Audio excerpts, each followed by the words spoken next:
Welcome back to the Tool Crib. In today's video, we're going to be talking about Teflon tape, or PTFE, and I'm going to show you some common mistakes that I've seen made over the years and how to avoid them so that you can ensure that every time you're using thread seal tape, or PTFE, that you get the best seal possible on whatever fixture you're applying them to. Let's get started. Now, we use thread seal tape for a variety of different reasons. The first property that it has is it acts as a sealant. So when we tie national pipe threads together, both male and female, the Teflon within there creates a better seal. The second property that it has is it acts as a lubricant so that you can tighten the fittings to their proper torque. Now, if you look at, there's a variety of different charts out there for a variety of different materials that will show you what the thread interlock is supposed to be for different sizes of nominal pipe sizes. And the Teflon, if we didn't have the Teflon on there, then if we try to put these together bare, we would only get so far before the friction would become so great that we couldn't tighten them any further, and we wouldn't be able to get that good seal. So it acts as a sealant first and as a lubricant to allow us to get it to the proper specs. The last property that it has is it acts as an anti-seize. So in the event that we need to take a fitting apart, if it's done with Teflon tape, then we can actually get it apart because the two parts won't be seized together. One of the most common mistakes that I've seen made over the years is using the wrong type of tape in the wrong application. And for some, it may be surprising to know that there's actually a wide variety of types of tape for different applications. Our first one is our standard white, which we'll find in any box store that you go into. And this is more of a general purpose tape, generally used for compressed air lines. The next one is specific for oxygen. This is used in hospitals. We also use it in the welding industry when we're tying together banks of oxygen tanks. It's properties in there that make this particular type of tape inert for use in oxygen. The next one is for stainless steel, and this one has properties that keep it from marring stainless steel, which has a tendency to very quickly mar up and to seize, and this type of tape is specifically made for those types of applications. Our next one is for gas. So for natural gas, this is what you're going to find for your natural gas lines run into your home, and it is yellow. And the reason that they make these in different colors is so they are quickly identifiable, especially for doing inspections. The next one is pink, and this one is specific for water. And then there's a tape that we use because we generally are not jumping around in different applications, but it's a very good tape, and this is Blue Monster PTFE thread tape. And this is good for airlines. It's also used in, you can use it for natural gas, propane, butane, and others. And I like this particular tape because it just works better. We end up getting better seals on airlines with Blue Monster than we do with your cheaper general use tapes. Another thing that you want to avoid is using Teflon tape where it is not required, such as the case in compression fittings. Compression fittings use a compression ring, and that's what creates the seal when you're attaching to different supply lines. And if you're using a supply line on a valve to connect to your toilet or your kitchen sink or your washing machine, the female side of this has a rubber seal in it, which actually makes the connection and makes it watertight. And so Teflon tape is not required. When putting national pipe thread together, the first thing that you want to do is ensure that your threads are completely clean. And if you're working with steel fittings or with galvanized fittings, you can use a standard wire brush just to ensure that you get all the threads completely clean. And we cut a lot of our own threads, so we also want to make sure that it's free of other oils and contaminants that are used in the process of creating the threads. Now, when we're using brass fittings, you want to use a brass brush in order to clean your threads so you don't cross-contaminate. And when it comes to PVC fittings, you can use just a standard scrubbing brush, a plastic brush to get your threads clean. Though personally, I don't generally use thread tape on plastic fittings that are meant for water. You can, we're just using them for water tape, but I personally use pipe thread sealant in those applications. I just find it a little bit easier and more convenient to use thread sealant as opposed to thread tape. Now, there may be times when you're using old fittings and you need to clean up the threads because the threads might be marred over a little bit. And a good file for doing this is a three-sided file or a triangular file, because it allows you to get into the edge of the threads in order to just file against the burr that you're trying to remove. And this is something that we do quite often when we're using older fittings.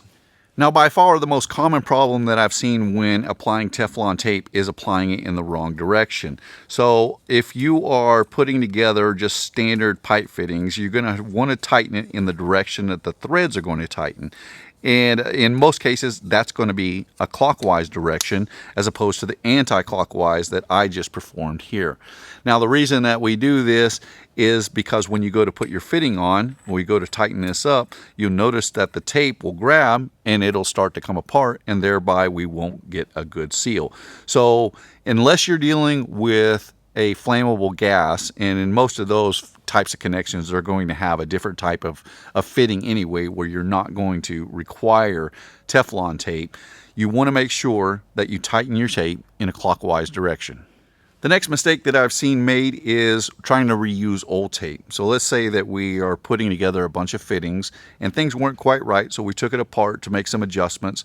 And because this already has some seal tape on here, the assumption might be that it's okay to go ahead and tighten on our fitting to this one. Well, all we're doing is introducing the potential for a leak. That is a very, very easy fix. And considering that tape is relatively inexpensive, it is far better just to wire brush this back off, start with a new roll of tape, and eliminate that potential leak. Another common problem is starting the wrap of the tape too early. As I mentioned before, National pipe threads have a bit of a taper to them, and so you can see that the first couple of threads won't even engage. They're just meant to be an alignment. And so when we're putting our tape on, one thing you want to avoid is overlapping on the edge, because what you've done is, first of all, it's unnecessary, and secondly, now we've created the potential for Teflon to get in our supply line for whatever connections we're putting together.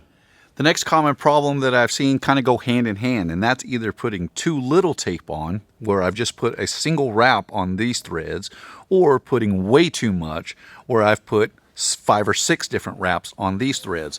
So in our first example, when we go to tighten this up, we're not going to get the lubrication that we need in order to torque this or to tighten this up to spec. You can see that it's already grabbed, and if this were done correctly, I should be able to get another thread or two on just hand tightening it.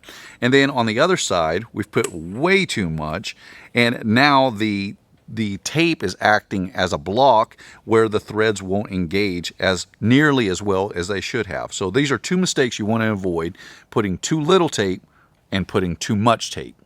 Ideally, what you want to have is either 2 or 3 wraps on your threads, depending on what type of tape that you're using. And a lot of manufacturers will specify what is required. For example, this gas tape says you need a minimum of 2 full wraps is required. And I generally put 3, and a lot of tape manufacturers will suggest 3.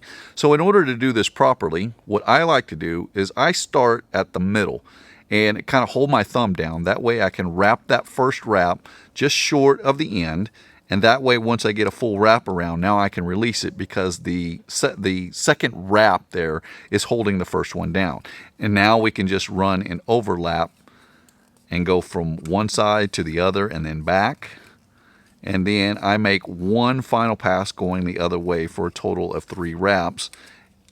Snap it off, tighten it in, and now you've got a very well taped connection in order to put your fitting together. Now, I've definitely seen people run the roll in the opposite direction. So if I started in much the same way, but this time I'm rolling against it, I don't have quite the same amount of pressure that I'm able to put on the tape itself. Now, you can still get a good connection like this. I just prefer to run the roll backwards, because when I go to snap it off, I just get a cleaner snap on it. This one is kind of user, it's a user's choice. I just find that the first way works a little bit better for me. So the first thing that we want to do in order to make a good seal is to make sure that we're using the right tape for the right application. And I use, like I said earlier, a general use tape for airlines, which works very well. And this particular tape is a little bit thicker than some of the thinner tapes that you'll get at your big box store. Then make sure that your threads are cleaned and free of contaminants, and if they need to be deburred, to deburr them. Now, while methods may vary a little bit, my preferred method is to start in the middle by holding my thumb there. That way I can run up to the first couple of threads, and once I get around to this point where it's overlapped, now I can release it, and now I can continue on making overlapping wraps. And I generally do 3 wraps, so I'll go back and forth 3 times to ensure that I have enough Teflon tape in order to make a correct seal. Then we can snap it off and then tighten this in to make sure that the tape lays down correctly, and now it is ready to tighten together. So these are the methods that we use to ensure that we get a very good seal on all of our National Pipe thread fittings. And for those that are interested, I'll leave a link down below for the thread tape that we use. This is Blue Monster. I find it to be an exceptionally good all-around general use Teflon tape. My name is Ben. You've been watching the Texas Tool Crib. I appreciate you taking the time to watch, and I'll see you in the next one.